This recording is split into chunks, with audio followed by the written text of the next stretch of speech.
Hi everybody, I'm Dr. Jon LaPook. Welcome to cbsdoc.com. Today I'm going to be having an upper endoscopy, and the reason is that I've had some heartburn on and off over the years, and this is Dr. Pochapin who's going to be doing the procedure, so thank you very much for doing it. Welcome, John. Why do I need this procedure? Right.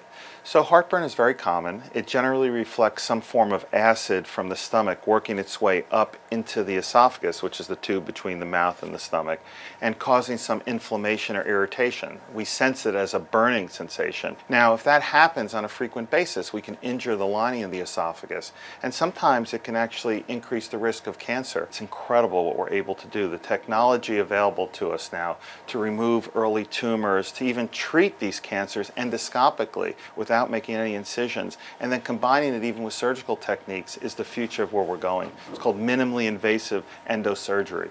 The stomach loves acid, right? Yeah. The esophagus hates acid. Right, that's true. And you can have other symptoms besides classic burning, right? Yes, in We fact, found out. I would say we're seeing some of these other symptoms even more frequently.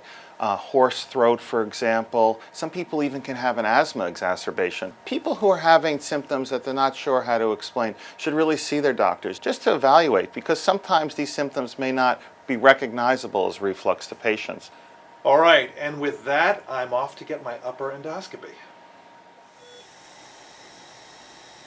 So this is the upper endoscope, and I can move up and down, left and right, with the knobs using my left thumb.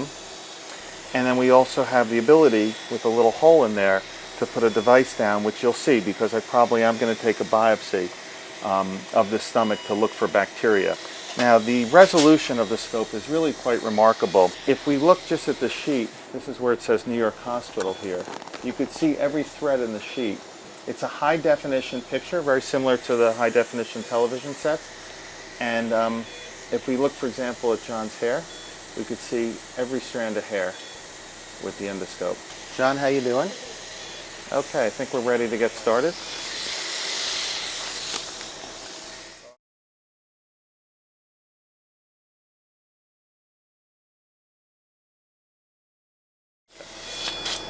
All right, John, you're going to feel just a little tickle in the back here. That's the tongue. This little flap is called the epiglottis, and that's closing the airway from the feeding tube. Yeah, okay, we're heading down. Just entered the esophagus. And the esophagus is covered by a lining called squamous mucosa, which is very similar to the lining on the skin. And then as we get further down, you'll see that lining changes. Now you see this? It's like a propagation of a wave heading down. That's the way food moves. This is the stomach now we're entering here. And some of this fluid, this is just some of the spray actually that I just put in. And John hasn't eaten since last night, so there should be no food in the stomach. Some people think these folds in the stomach, which are called rugae, remind them of the surface of the brain. And you know people who think with their stomachs? Well, now you can see. It actually looks a little brain-like. This is the small intestine here. Okay, let's take a biopsy. Open. Close. The little bit of blood, by the way, is always normal. You're always going to see a little blood from a biopsy. Remember, everything's magnified. There's no real bleeding that's happening. There's just like if you were to prick your finger, there's going to be a little bit of blood at the site. So you can see I took one biopsy just above that Z line, went a little higher. We're going to look for eosinophils, which is a marker of evidence of reflux. There's no sign whatsoever of Barrett's here.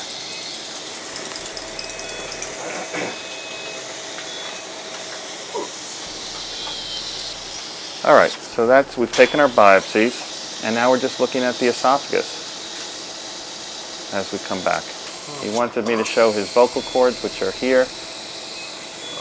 That's the windpipe. Okay, John, say ta-da, ta-da-da. There you go. Okay. All right. Okay, we're done with the upper endoscopy. Thanks so much to Dr. Mark Pochapin of the Monahan Center, New York Presbyterian Weill Cornell. Whew, that's a mouthful, and the mouthful was the upper endoscopy that I got, which gave me some peace of mind. Hopefully you found it interesting. I'm Dr. Jon LaPook. Good day and good health.